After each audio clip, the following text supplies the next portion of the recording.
About a year ago, in my final semester in college, I worked at a department store in the mall. I didn't have a car yet, so I asked for the day shifts because it was a 2-hour bus ride back home. So basically, if I had a closing shift, I'd get done at 11 but not get home until around 1 a.m. But sometimes I'd be given a closing shift, much to my annoyance since I had class at 6 a.m. And my mother worries about me because who wants their kid on public transportation at night? My managers, being the jerks that they were, gave me a week of closing shifts, knowing my situation. I was pissed, but whatever. So one night, I had just finished my shift and I got on the bus. I sat in the middle of the bus. It was minding my own business with my earbuds in. I usually did that because I didn't like people talking to me, so I made it look like I was listening to music. And I occupied myself by playing a crossword puzzle on my phone. About 5 seats behind me, I hear these guys speaking Spanish. Now, my mother is Dominican, but people never know that I am, so while I understand a fair bit of Spanish, I don't speak it. So I hear them talking, but I don't pay any attention because it's rude to eavesdrop. All until they say, "That kid in front of us." Then my ears perk up. I keep my earbuds in so that they think I can't hear them. And I continue to listen. What they're saying is horrific. To paraphrase it, they knew my stop because they've been watching me for this week. And to put it simply, they were planning on snatching me. I heard them say that I'll disappear like the others. I was about 20 minutes away from home, so I knew I had to act quickly. Since I knew they could see me, there were 5 seats behind me, but like a cross, if that makes sense. I pretended to play on my phone, oblivious while I was actually texting my mom. Then all of a sudden, one of the guys moved 3 seats ahead of me, and the other one moved about 3 seats behind me. And we're the last ones on the bus. I text my mom, "Can you please meet me at the bus stop?" 5 minutes go by, no answer. We're getting closer to my stop, so I decided to call her cell. No answer. I call the house phone and she finally answers. At this point, it's about 12:30 a.m., so she was asleep. I try to talk as calmly as I can. This was our conversation. "Hey, Mom, did you get my text?" No. What's up?" "Oh, I sent you a picture of these jeans I'm gonna order online when I get home. I really need your opinion, so I really need you to look, since the sale ends at 1 a.m. She gets the hint that I need her to look at her cell phone, so I say goodbye and I hope for the best. I tied my Adidas very tight. We get to my stop and I see my mom's car. I stand up. Then the man in front of me stands up. Then the guy behind me stands up. I snatch my stuff and I sprint to the door and I got off the bus, with both men behind me, both yelling at each other to grab me. I didn't even look behind me. My mom sees the whole thing and jumps out of the car. I yell at her to get back in the car because they couldn't catch me, a hard ass. I jump in the car and I tell my mom, "Just go." I look in the rear view and I see the guy staring at the car. The next morning, I called my job and I tell them that I quit. No more public transportation for me.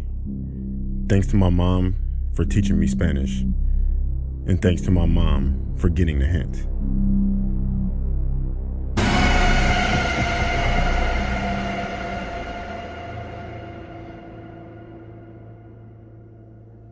My name is Mark, 58 years old. This story happened about 20 years ago. I used to be a truck driver, worked the night shifts. Did that for about 7 years. I enjoyed it for the most part. The pay was good. I liked the quiet time I got to myself. One night I was driving, listening to the radio and drinking coffee, what I usually do. It was really dark on the secluded roads I was driving on. No street lamps around. All I could see were my own headlights in the road, and it lit up. Also pouring down with the rain. Came across a car that was pulled over on the side of the road. And 2 men then ran into the forest, leaving the car doors open. I don't know why, but something made me stop and pull over as soon as I drove past. Turned my radio off, thought about what I just saw and what I should do. After some thought, it did look odd, so I decided to check it out. I grabbed my flashlight and walked down the road towards the car, and when I got there, I couldn't see anyone around. Spoke out, and I said, "Hello? Anyone there?" I shone my light in the car and had a look inside. The car was on, the keys were in the ignition. I mumbled to myself, "What's going on here?" Just as I said that, I hear a branch snap in the woods. "Hello? Who's there?" There's no answer. I call it again. "Anyone there? You hurt?" Starting to think that I shouldn't be here. Whoever those men were, who ran off, clearly didn't want me to know something and didn't need any help. Turned around, about to jog back to my truck when I heard a bump. I stopped and listened. I heard it again. It was coming from the trunk of the car. I tried to open it, but it was locked. I needed the keys. I quickly got them out of the ignition, opened the trunk, and I couldn't believe what I saw. There was a woman who was gagged and tied up. She was bleeding on her forehead and tears streaming down her face.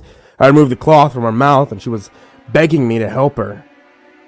Before I could do anything, the two men ran out of the trees and they attacked me. One of them hit me real hard on my knee with a crowbar. I dropped to the floor screaming in pain, while the other hit me with a bat in my legs a few times to make sure I wasn't getting back up. They both then ran to the car, slammed shut the trunk, and drove off. That whole time I could hear the woman screaming for help. I tried to get up, but I was in too much pain and I couldn't stand up. I managed to crawl back inside my truck and radio for help. I told the police what happened.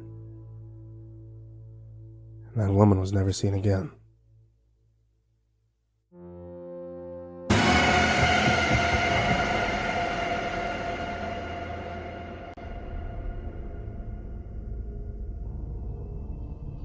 I was walking home late one night after finishing my shift at a store I work at. After about 5 minutes of walking, a car pulled up beside me. It was a police car, so I thought I was in some kind of trouble. A cop got out of the car and said, "Can I give you a lift home?" I wouldn't usually get into a stranger's car, but it was a cop, so I assumed I'd be safe. And the neighborhood I lived in was pretty suspect. I took him up on his offer and got in the car, gave him my address, and then he started driving. He was very overweight and had a mustache and a mole on his left cheek.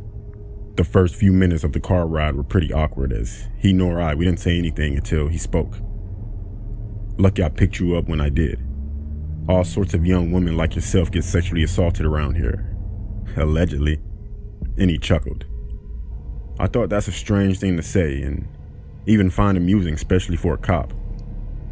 Right after that, he said, "But I got you safe in my arms, so don't you worry." As he said this, he placed his hand on my thigh, giving off a small chuckle once again. His fingernails were long, dirty, and broken. I awkwardly smiled and I chuckled with him. I was feeling very uncomfortable at this point. He removed his hand and put it back on the steering wheel. I just looked outside the window, regretting my decision to get in his car. A few moments go by until he said something again. "Do you work out? Those are some nice firm legs you have." To which I replied, sometimes, when I can." He said nothing, no reply. He just carried on driving. At this point, I noticed we had been driving longer than we should have. But I didn't say anything as I was too nervous and thought maybe he was just taking a different route. He spoke again, saying, "Must be tiring." I replied with, "What's tiring?" A short pause before he said, "To work out so much and have nice firm legs like you have." I said, he interrupted me saying, "I think you need a nice rub down. You're sore, right?" At this point, I was really freaked out and thought my life was in danger now. I then tried to pull my phone out and I tried to call my friend, but as soon as I put my hand in my bag, he said, "Don't even think about it." He snatched my bag and threw it out the window. I was thinking I'm about to be killed and started to cry. He pulled into a secluded parking lot and parked the car.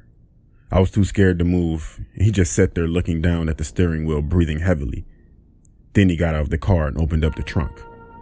I tried opening my door, but I couldn't, and quickly jumped across the driver's side seat and flung the door open.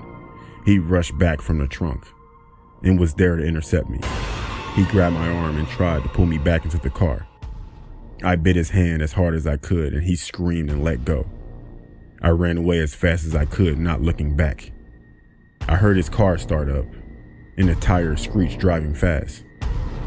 I ran and I hid in a nearby forest. I hid for what felt like hours. I could see in the distant headlights of the police car patrolling the area. Thankfully, he gave up and never found me and drove off. I gathered up some courage and I ran all the way home. I only told my parents and one of my friends about the incident. I don't trust the police anymore, and I certainly don't walk alone at home at night.